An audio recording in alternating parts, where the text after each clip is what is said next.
Bonjour à tous et bienvenue sur opentuto.com. Dans cette vidéo, nous allons voir comment définir les accesseurs ou bien accessors en anglais. Donc, je vais premièrement rendre les deux propriétés first name et last name privées, donc private, j'enregistre. Il y a quelque chose qui cloche ici, donc l'IDE me dit que la propriété first name is private and only accessible within class player. Donc il me dit que le first name il est uniquement accessible à l'intérieur de la classe player. Je vais essayer quand même de compiler et exécuter cette classe. Premièrement, je vais supprimer le fichier player.js. Donc je vais essayer de compiler player.tsc player.ts. Donc au moment de la compilation, il m'affiche les erreurs 1 et 2. Je vais quand même essayer d'exécuter le code. Et il m'affiche le résultat. Il m'affiche le résultat et il me génère le fichier player.js. Normalement, il ne devait pas générer le fichier player.js tant qu'il y a des erreurs. Donc pour empêcher le compilateur TypeScript de me générer le fichier JS dans le cas où il y a une erreur, donc vous utilisez le flag suivant: tsc no emit on error. Donc je supprime encore une fois le fichier player.js et si je donne le nom de mon fichier test, et voilà, il me dit qu'il y a des erreurs et heureusement il ne me génère pas le fichier player.js. Voilà. Par convention de nommage, les propriétés privées sont précédées par un underscore. Donc bouton droit, rename symbol, et j'ajoute ici un underscore. Et je fais la même chose pour last name.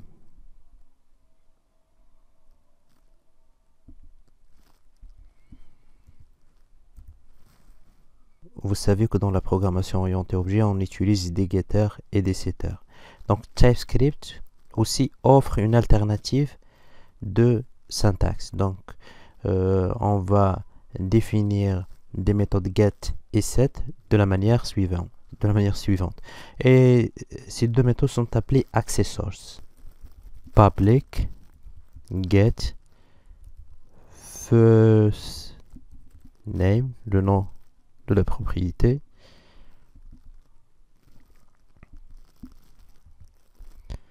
donc cette méthode retourne un string qui est le first name, return this.first name,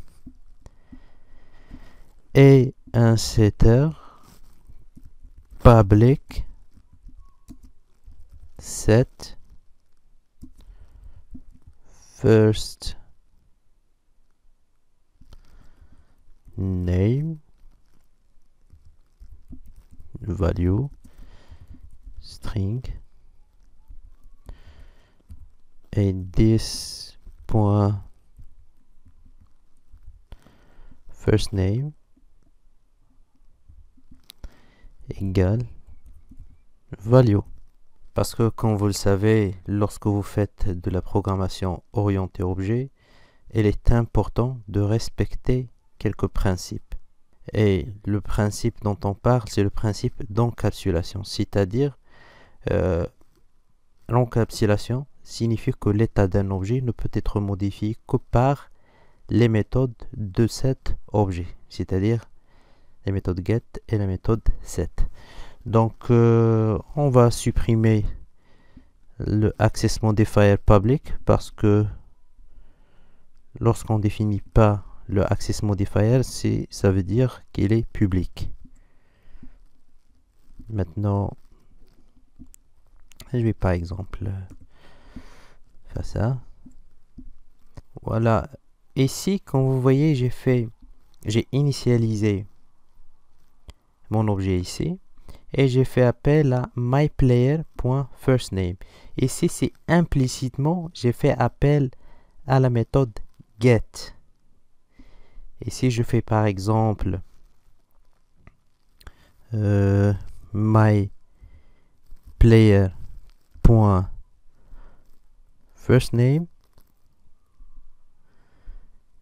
égale Ali. Ici, j'ai fait implicitement appel à la méthode set. Donc, je vais venir ici. CTRL S. Donc, tsc player.ts. Et ici, comme vous voyez, il y a une erreur. Donc, accessors are only available when targeting ECMAScript 5. Donc,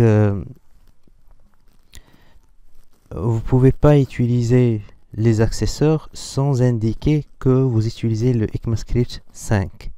Donc, on va ajouter un deuxième flag. C'est target IS5. Donc, au moment de la compilation. Donc, je vais nettoyer. Après TSC, target ES5. Et ici, player.ts. Voilà, node player.js. Voilà, comme vous voyez. Ici, à la première fois, quand j'ai fait appel à cette instruction, il m'a affiché Yassine. Après modification de first name, j'ai remplacé Yassine par Ali. Voilà, il m'affiche ici le first name Ali. Une dernière astuce, si je veux par exemple générer les accesseurs pour last name, donc je vais venir ici. Et voilà. Qu'est-ce que je vais faire? Generate, get and set accessors. Là, je vais tout simplement copier ces lignes de code et les mettre juste après ici.